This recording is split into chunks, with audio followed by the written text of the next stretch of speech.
Welcome to Suman TV. ప్రజా యుద్ధ నౌక గద్దర్ గారు తెలంగాణ సాధన కోసం ఎంతో కృషి చేశారు. మరి ఆయన గలంతో ఎంతోమందిని ఉద్యమంలోకి ప్రేరేపించిన సంగతి మనందరికీ తెలిసిందే. మరి ఈరోజు తెల్లాపూర్ నియోజకవర్గంలో మరి ఇండిపెండెంట్ కౌన్సిలర్ భరత్ కొల్లూరు గారితో మనం ఉన్నాము. ఇక్కడ చూస్తున్నాం కదా, నిరాహార దీక్ష చేపట్టారు. ఏదైతే గద్దర్ గారి స్టాచ్యూ ఉందో, మరి ఇక్కడ ఉన్నటువంటి కొంతమంది ఏంటంటే గద్దర్ గారి అభిమానులు, వాళ్ళ సంఘాలకు సంబంధించిన వాళ్ళు, దళిత సంఘాలకు సంబంధించిన వాళ్ళందరూ కూడా ఇక్కడ కూర్చుని ఉన్నారు. నిరాహార దీక్ష ఏంటంటే స్టాచ్యూ ఏదైతే 31వ తారీఖున ఆయన జయంతి సందర్భంగా దాన్ని నిలబెట్టాలనేసి వీళ్ళు పోరాడుతున్నారు. మరి ఈ మధ్య క్రమంలో హెచ్ఎండిఏ వాళ్ళు ఇక్కడ స్టాచ్యూ పెట్టొద్దు అన్న క్రమంలో వీళ్ళు ఏంటంటే దాన్ని ఎందుకు మేము స్టాచ్యూ ఇక్కడ పెట్టొద్దు అని ఆమరణ నిరాహార దీక్షకు దిగినట్టు తెలుస్తుంది. మరి కొల్లూరు గారితో మాట్లాడదాము, మా సార్ ఏం చెప్తారు. నమస్తే అండి. భరత్ గారు, ఇప్పుడు స్టాచ్యూ 31వ తారీఖు ఇక్కడ ఇనాగ్రేషన్ చేద్దామని మీరు రెడీ అయ్యారు. ఆల్మోస్ట్ స్టాచ్యూ కూడా రెడీ అయిపోయింది కదా, ఇప్పుడు మీకు ఏంటి అడ్డంకులు? ఇక్కడ తెల్లాపూర్ మున్సిపాలిటీ కౌన్సిల్ లోపల ఏకగ్రీవ తీర్మానం కాంగ్రెస్, టీఆర్ఎస్, బీజేపీ, ఇండిపెండెంట్లు, ఇతర కౌన్సిల్ అందరం కలిసి ప్రజల దగ్గర నుంచి విగ్రహాలు సేకరించి పలాని దగ్గర గద్దర్ యొక్క విగ్రహాన్ని ఏర్పాటు చేయాలని చెప్పి ఒక తీర్మానం చేసినాం.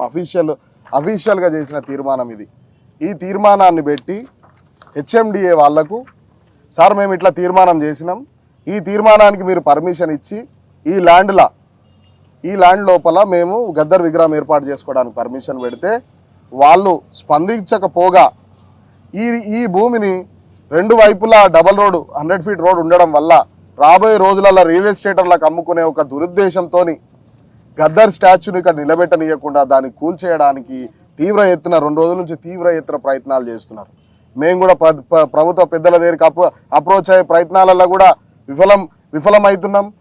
అయ్యే పరిస్థితి ఉంటుంది. కాబట్టి ఇక చేసేది ఏమి లేక గద్దర్ ఉన్నాడు కాబట్టి, గద్దర్ పోరాడితేనే అన్ని సాధ్యమవుతాయి అన్నాడు కాబట్టి ఈ పోరాటమే ఎంచుకొని ఆమరణ నిరాహార దీక్ష చేపట్టినాం. గద్దర్ విగ్రహాన్ని ఇక్కడ ఏర్పాటు చేసుకోవడానికి పర్మిషన్ ఇవ్వాలా, గద్దర్ యొక్క స్మృతివనాన్ని తెల్లాపూర్లో ఏర్పాటు చేయాలా, అదేవిధంగా గద్దర్ కళా విజ్ఞాన కేంద్రాన్ని కూడా ఇక్కడ ఏర్పాటు చేయాలన్న ప్రధాన డిమాండ్లతోని మేము ఇక్కడ ఆమరణ నిరాహార దీక్ష చేపట్టడం జరిగింది. ఒక విషయం చెప్పండి, ఇప్పుడు స్టాచ్యూతో పాటు మీరు ఇక్కడ ఏదో సమ్ పార్క్ లాగా కూడా చేయాలని అనుకుంటున్నారు కదా, సాంస్కృతిక కార్యక్రమాలు అలాంటివి, వాటి గురించి ఏం చెప్తారు?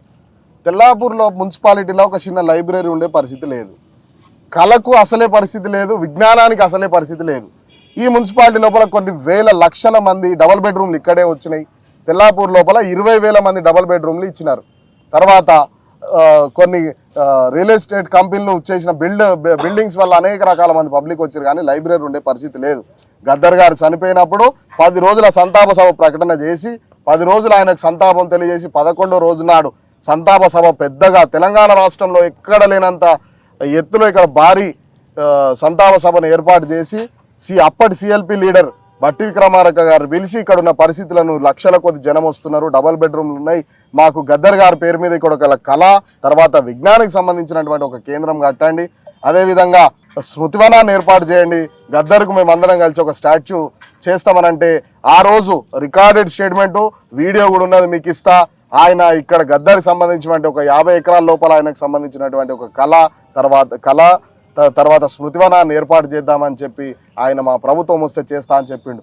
పోయినాం, ఇచ్చినాం రిప్రజెంటేషన్, తాను కూడా సానుకూలంగా స్పందించినప్పటికీ కూడా హెచ్ఎండిఏనే కావాలని దీన్ని తలదూర్చి ఈ భూమిని రియల్ ఎస్టేటర్లకు అమ్మాలని చెప్పి చుట్టుపక్కలనే అనేక రకాల పెద్ద పెద్ద రియల్ ఎస్టేటర్లు ఉన్నారు కాబట్టి వాళ్ళ ఫోర్స్తోనే వీళ్ళు కావాలని ఈ భూమిలో ఇది పెట్టనీయకుండా ప్రయత్నం చేస్తున్నారు. ఇప్పుడు ఆల్మోస్ట్ చూసుకుంటే స్టాచ్యూ రెడీ అయిపోయింది కదండి ఇనాగ్రేషన్కి. మరి హెచ్ఎండిఏ వాళ్ళు మీకు ఎప్పుడు నోటీస్ ఇచ్చారు? మాకు నోటీస్ ఏమి ఇవ్వలేరు. వాళ్ళు వచ్చి కనీసం మాకు పోలీసు వాళ్ళకు ఆర్డర్ లేదు దీన్ని కూల్చేయమని, లేదా ఏదైనా స్టే లేదు, ఏమి లేకుండానే వాళ్ళు ఏంటంటే దీన్ని కూల్చే ప్రయత్నానికి వస్తున్నారు. కానీ మాకు నోటీస్ ఇచ్చి ఇక్కడ పెట్టొద్దు, ఇది చేయొద్దు అని చెప్పి అఫీషియల్గా ఏదైనా ఇచ్చే పరిస్థితి కూడా ఇంతవరకు లేదు. మేము 19వ తారీఖు నాడు నా మీద నాన్ బెయిలబుల్ కేసు చేసినారు, మీరు ఇక్కడ కట్టొద్దు అని. అది కూడా ఎట్లా కేసు చేసిరారంటే, నార్మల్గా ఇప్పుడు కట్టిన దాన్ని కూల్చేసి వెళ్ళిపోయినాక నేను తిట్టినానికి కేసు పెట్టిండు ఆయన. అంటే కావాలని కుట్రపూరితంగా ఏదో ఒక రకంగా డిస్టర్బ్ చేస్తే వీళ్ళు వెళ్ళిపోతారని ప్రజల్ని తర్వాత భయప్రాంతులకు చేసి తీసేయాలని వాళ్ళు ప్రయత్నం చేస్తున్నారు. కానీ తెల్లాపూర్ ప్రజలంతా కూడా రాష్ట్రంలో గద్దర్ను తెలిసిన ఒకరు కూడా మీ తూతూ మంత్రాలకు లేదా మీ బెదిరింపులకు మీ కేసులకు భయపడే పరిస్థితి లేదు. సత్యాంత వరకైనా ఇక్కడ కూర్చుంటాం, ప్రభుత్వం దిగొస్తుంది, హెచ్ఎండిఏనే వచ్చి సంతకం చేసి ఈ భూమికి గద్దర్ దానిలాగా స్మృతివనాన్ని కళా విజ్ఞాన కేంద్రాన్ని ఏర్పాటు చేసేంత వరకు వీడికి లేచే ప్రసక్తే లేదు. రాష్ట్ర వ్యాప్తంగా ఉన్న అన్ని సంఘాలు, తర్వాత ఉస్మానియా యూనివర్సిటీ నుంచి, సెంట్రల్ యూనివర్సిటీ నుంచి ప్రజలు, విద్యార్థులు చాలామంది తరలి వస్తున్నారు. నాకు అనేక రకాలమైన ఫోన్స్ వస్తున్నాయి, మేము వస్తున్నామని చలో తెల్లాపూర్ అనే ప్రోగ్రాం తీసుకుంటున్నారు. మీ లాఠీ తూటాలు, మీ తుపాకీ తూటాలు, ఇవన్నిటికీ మీ బెదిరింపులకు భయపడేది లేదు. 100% సాధించేంత వరకు ఇక్కడే కూర్చుంటాం. భరత్ గారు ఫైనల్ గా చెప్పండి, అంటే ఎప్పటి వరకు ఈ దీక్ష చేపడతారు మీరు? ఖచ్చితంగా 100% ఎవరు ఏదేమైనప్పటికీ కూడా హెచ్ఎండిఏ దీని మీద పర్మిషన్ ఇచ్చి గద్దర్ విగ్రహావిష్కరణకు, తర్వాత కళా విజ్ఞాన కేంద్రానికి పర్మిషన్ ఇచ్చి ఈ ల్యాండ్ను తెల్లాపూర్ మున్సిపాలిటీ ప్రజలకు ఉపయోగపడేంత వరకు, దాని మీద ఆర్డర్ వచ్చేంత వరకు ఇక్కడి నుంచి లేచే ప్రసక్తే లేదు. మంచినీళ్ళు ముట్టే పరిస్థితి లేదు, లేచే పరిస్థితే లేదు. సో ఏది ఏమైనా సరే ఆమరణ దీక్షకి దిగామని చెప్తున్నారు భరత్ కొల్లూరి గారు. విగ్రహ ప్రతిష్టకి పర్మిషన్ వచ్చే వరకు ఇక్కడ నుంచి కదిలే పరిస్థితి లేదని చెప్తున్నారు. మరి మాట్లాడినా మరి వెనకాల కూడా చూస్తున్నాం కదా, దళిత సంఘాలకు సంబంధించినటువంటి వారు, గద్దర్ గారి అభిమానులు, వీళ్ళందరూ కూడా ఇక్కడ ప్రొటెస్ట్ చేస్తున్నారు. ఇంకా చాలా మంది కూడా ఇక్కడికి వస్తున్నారని చెప్పి కూడా చెప్తున్నారు. చలో తెల్లాపూర్ అనుకుంటూ కూడా ఇక్కడికి వచ్చి విగ్రహ ప్రతిష్టకి పర్మిషన్ వచ్చే వరకు కూడా కదిలే ప్రసక్తి లేదు అని చెప్తున్నారు. తెల్లాపూర్ ఇండిపెండెంట్ కౌన్సిలర్ భరత్ కొల్లూరి గారితో మాట్లాడాం కదా, మరి వారి ఫాదర్ సత్తయ్య గారు ఉన్నారు. సత్తయ్య గారితో మాట్లాడదాం. నమస్తే అండి. సత్తయ్య గారు చెప్పండి, ఇప్పుడు మీ అబ్బాయి ఇక్కడ ఆమరణ నిరాహార దీక్ష కూర్చున్నారు, పర్మిషన్ వచ్చే వరకు కూడా కదలమని చెప్తున్నారు, మీరు ఎంతవరకు సపోర్ట్ చేస్తారు? ఇప్పుడే వచ్చిన ఇదంతా ఆల్రెడీ మేము ఈ ఇష్యూ మీద గతంలో నన్ను బట్టి విక్రమార్కని పిలిచినాము, గద్దారు స్మారక సభ పెట్టిన మీద. ఆ సభలో కొన్ని చెప్పిండు ఆయన. ఏం చెప్పిండు కదా అంటే, తెల్లాపూర్ గ్రామంలో గద్దారిది ఒక స్మృతివనం పెట్టాలా అని చెప్పేసి, దానికి సంబంధించి కాంగ్రెస్ గవర్నమెంట్ వస్తే మేము సహకరిస్తాం, కంపల్సరీ పెడతామని మాట ఇచ్చాడు. సో మేము ఇలా ఆయన జన్మదినం 31 మార్చిన ఆయన జన్మదినం ఉంది. ఆయన జన్మదినం రోజు ఇక్కడ స్టాచ్యూ పెట్టాలని చెప్పేసి మేము ఆల్రెడీ మున్సిపల్ కౌన్సిల్ అంతా తీర్మానం చేసింది. కౌన్సిల్ తీర్మానం చేసిన తర్వాత హెచ్ఎండిఏకు రిప్రజెంటేషన్ కూడా ఇచ్చినాము. ఇస్తే వాళ్ళంతా కొంచెం పర్మిషన్ నిరాకరించి ఈ యొక్క విగ్రహాన్ని పెట్టకుండా పోలీసులతో కంప్లైంట్స్ ద్వారా మా మీద కేసులు బుక్ చేసి, మా బాబు మీద కేసు బుక్ చేసారు. ఇదంతా కూడా జిహెచ్ఎంసీలు చేస్తున్నటువంటి పరిణామం. ఈ క్రమంలో ఏంటంటే, ఆల్రెడీ మేము ఈ విగ్రహం పెట్టే ముందు కానీ బట్టి విక్రమార్కతోని మొత్తం రాష్ట్ర వ్యాప్తంగా తెలంగాణ జిల్లాలలో, అన్ని జిల్లాలలో 25,000 వాల్ పోస్టర్లు, 25,000 కరపత్రాలు ఇచ్చేసి వాళ్ళు ఈ గద్దర్ విగ్రహాన్ని ఘనంగా ఆయన జన్మదినం చేయాలని చెప్పేసి ఇక్కడ ఉన్నటువంటి ప్రజలు తలపెట్టడం, దానికి అందరికి కూడా అన్ని పార్టీలు, అన్ని వర్గాలు కూడా సహకరించడం. ఇక మరి ఇక్కడ వచ్చిన తర్వాత వీళ్ళు కొంత అది చేసిండ్రు, కమ్యూనికేషన్ గ్యాప్ అని చెప్తున్నారు. అది కరెక్ట్ కాదు. మేము ఆల్రెడీ మంత్రి అందరి దృష్టికి తీసుకుపోయినాం. మరి దాన్ని ఎక్కడ అదైందో మరి ఈ పరిణామం కేసులు బుక్ చేసారు కాబట్టి మరి భరత్ అమర్నాథ్ దీక్ష కూర్చున్నాడు. డిమాండ్స్ ఏమంటే తను చెప్పిండు, ఇక్కడ ఉన్నటువంటి యుద్ధ నౌక గద్దర్ స్మృతివనం జరగాలి, ఇక్కడ ఉన్నటువంటి గద్దర్ జిల్లా పేరు పెట్టాలి, ఇవన్నీ కూడా కార్యక్రమాలు ఉన్నాయి. ఈ తెల్లాపూర్లో ఉన్నటువంటి ప్రభుత్వం పొలం ఏదైతే ఉందో ఇది మొత్తం ప్రజలకు చెందాలి. ఇక్కడ లక్షలాది మంది నివాసం ఉండేటటువంటి అవకాశం ఉంది. పెద్ద పెద్ద అపార్ట్మెంట్స్ వస్తున్నాయి ఇక్కడ. మరి వీళ్ళందరూ కూడా లక్షలాది మంది వాళ్ళ అవసరాలకు పెద్ద ఎత్తున ఇక్కడ భూమి అవసరం. ఒక పార్కు లేదు, ఒక స్టేడియం లేదు, ఒక ప్లే గ్రౌండ్ లేదు, ఎలాంటివంటి సౌకర్యాలు లేకుండా వేలాది మంది, లక్షలాది మంది నివాసం ఉంటున్నటువంటి ఏరియాను కనీసము గత గవర్నమెంట్ దృష్టి పెట్టలేదు. మీరన్నా పెట్టురు అని చెప్పేసి మేము అభ్యర్థిస్తున్నాం. వాళ్ళు పెడతామని చెప్పి మాట ఇచ్చిండ్రు. మరి ఈ మధ్య కాలంలో ఏంటంటే కొంతమంది మరి ఆఫీసర్స్ ఉండొచ్చు, గతంలో ఉన్న ఆఫీసర్స్ వాళ్ళు ఎవరా ఒక కుట్రపూరితంగా గద్దర్ విగ్రహాన్ని అడ్డుకోవాలనేటువంటి పద్ధతిలో వాళ్ళు పోతున్నారు. అది విడనాడకపోతే జవాబు ఈటుగా జవాబు పత్తర్సే అని చెప్పేసి ప్రజలు ఇస్తారని చెప్పేసి ఈ సందర్భంగా తెలియజేస్తూ, మరి ఇప్పుడు వేలాది మంది ఇక్కడ చలో తెల్లాపూర్ కార్యక్రమానికి అనేక సంఘాలు కూడా ప్రిపేర్ అవుతున్నాయి.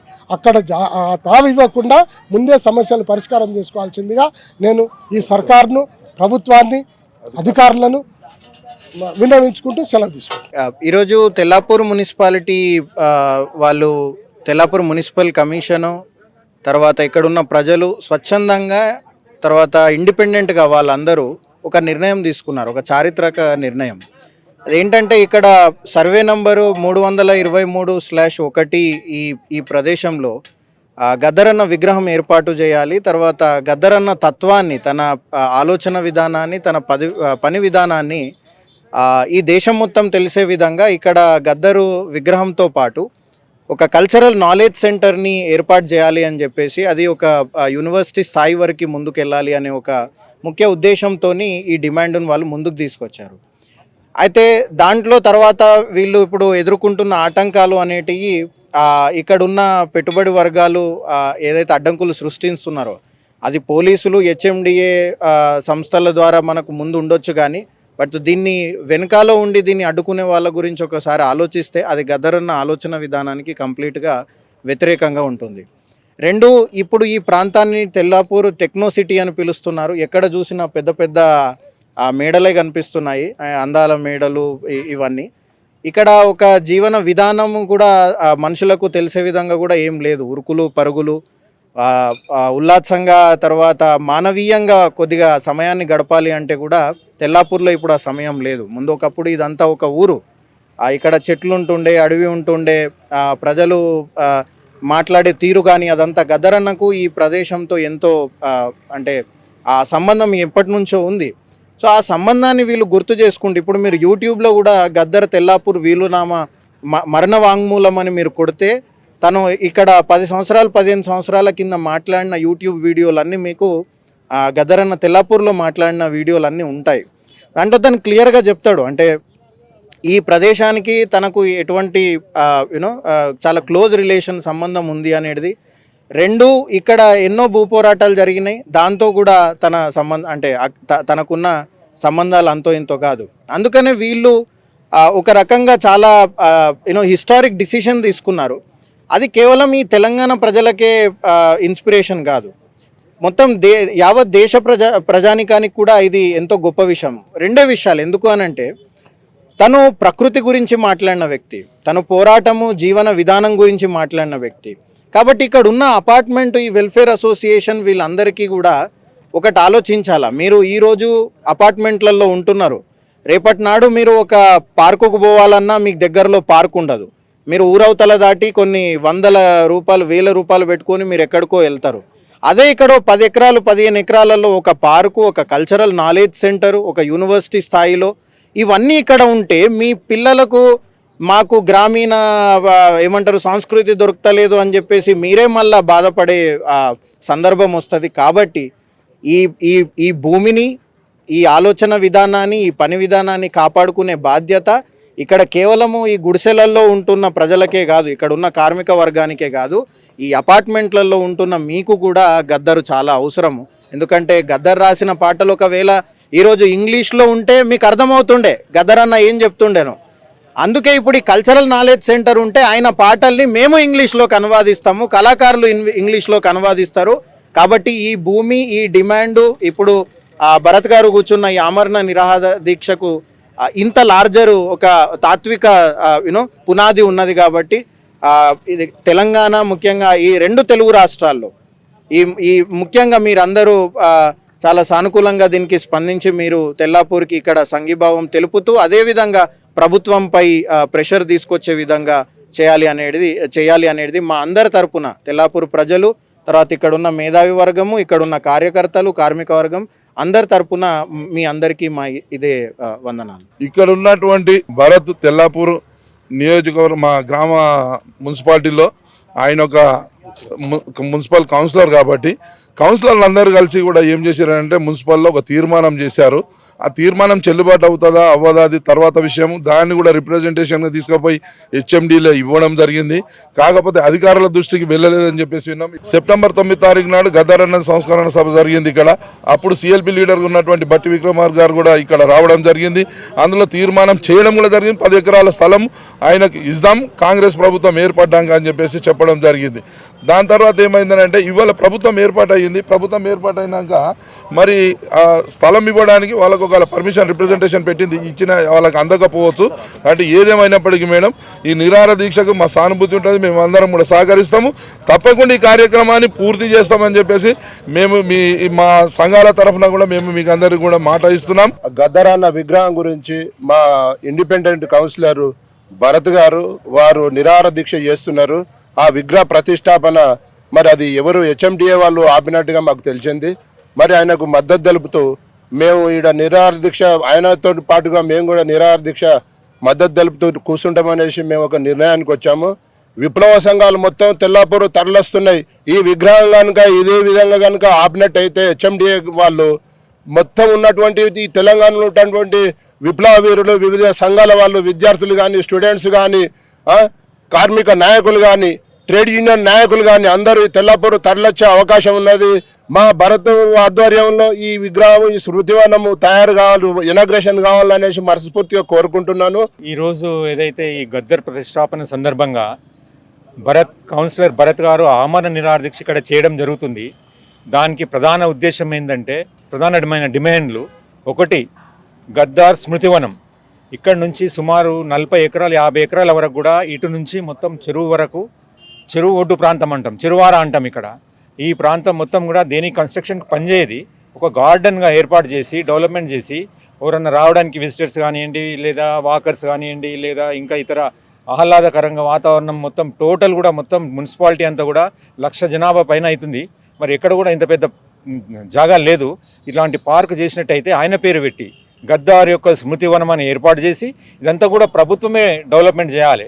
కావాల్సిన నిధులు కూడా ప్రభుత్వమే మంజూరు చేయాల్సిన అవసరం ఉంది. తర్వాత రెండో డిమాండ్ ఏంటంటే ఈరోజు ఏదైతే విగ్రహ ప్రతిష్టాపన చేస్తున్నామో దానికి ఎలాంటి ఆటంకాలు ఇక్కడ హెచ్ఎండిఏ కానివ్వండి, లేదా పోలీస్ అధికారులు కానివ్వండి, లేదా ఇతర అధికారులు కానివ్వండి, ఎవరైనా సరే ఎలాంటి ఆటంకాలు సృష్టించకూడదు. గద్దరన్న ఒక ప్రజా నాయకుడమ్మ. ఎందుకంటే గద్దరన్నకి తెల్లాపూర్తో ఉన్న సంబంధం చాలా మంచిదనమాట. మేము గద్దరన్న చనిపోయినప్పుడు కూడా వెళ్ళడం జరిగింది. ఇక్కడ గద్దరన్న గురించి సంతాప సభ జరపడం జరిగింది. అప్పుడే నిర్ణయించుకున్నాం అనమాట. గ్రామస్తులు అందరం తీర్మానం చేసుకున్నాం ఇక్కడ గద్దరన్న విగ్రహం పెట్టాలని.